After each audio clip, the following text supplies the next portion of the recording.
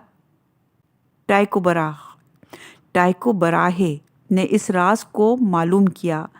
اس نے یہ نظریہ پیش کیا کہ ستارے ہمیشہ ایک سے نہیں رہتے، ان کی سطح میں مسلسل تبدیلیاں رونما ہوتی رہتی ہیں۔ پھر خلائی آلات کی ایجاد کے بعد معلوم ہوا کہ ستاروں کا ایک آغاز ہوتا ہے اور ایک انجام۔ اسی طرح اس کائنات کا بھی ایک آغاز تھا اور اب یہ اپنے انجام کی جانب بڑھ رہی ہے۔ ستاروں کی زندگی کا آغاز بے کراں خلا میں پھیلے ہوئے ہائیڈروجن کے بادلوں کے اندر کسی معلوم یا نامعلوم سبب سے کشش ثقل بڑھ جانے سے ہوتا ہے۔ یہ کشش ثقل ان بادلوں کو لاکھوں سال میں بتدریج ستاروں کی شکل میں تبدیل کر دیتی ہے۔ نیا ستارہ لاکھوں کروڑوں سال چمکتا رہتا ہے۔ اس کی زندگی کا دورانیہ اس بات پر منحصر ہوتا ہے کہ ستارہ اپنے اندر موجود گیس کو کس قدر تیز رفتاری یا سست رفتاری سے خرچ کرتا ہے، لیکن آخر کار لاکھوں کروڑوں سال میں یہ ستارہ اپنے ایندھن کو ختم کر لیتا ہے۔ ستارے کا حجم پر منحصر ہوتا ہے کہ اس کا انجام کیا ہوگا۔ اگر اس ستارے کا مرکز بڑا ہوتا ہے تو یہ بلیک ہول میں تبدیل ہو کر نظر آنا بند ہو جاتا ہے، اور پردہ کائنات پر ایسا سوراخ پیدا ہو جاتا ہے کہ اس کے اندر جانے والی کوئی بھی چیز پردہ کائنات سے ہمیشہ کے لیے غائب ہو جاتی ہے، حتیٰ کہ روشنی اور وقت بھی بلیک ہول میں غائب ہو کر کہیں گم ہو جاتا ہے۔ ایسا انجام ان ستاروں کا ہوتا ہے جو سورج سے کم از کم 3 گنا بڑے ہوں۔ چھوٹے ستارے جب اپنے انجام کو پہنچتے ہیں تو وہ ایک بڑے نیوٹرون اسٹار میں تبدیل ہو جاتے ہیں۔ ان کا حجم کم و بیش 19 میل رہ جاتا ہے، جبکہ عظیم سرخ ستاروں ریڈ اسٹارز کا حجم 1 ارب میل کے قریب ہوتا ہے۔ حوالہ ہے دا یونیورس سے۔ آج سائنسدانوں کے مطابق ستاروں کی سطح بھی مستقل تبدیلیاں رونما ہوتی رہتی ہیں۔ ستاروں کی سطح میں ہونے والی یہ تبدیلیاں برقی، مقناطیسی اور کیمیائی نوعیت کی ہوتی ہیں، جو انہیں ہر روز بدلتی رہتی ہیں۔ ٹائکو براہے نے 16ویں صدی عیسوی میں جو نظریہ پیش کیا تھا، آج کے خلائی سائنسدانوں اس کے حتمی ثبوت حاصل کر چکے ہیں۔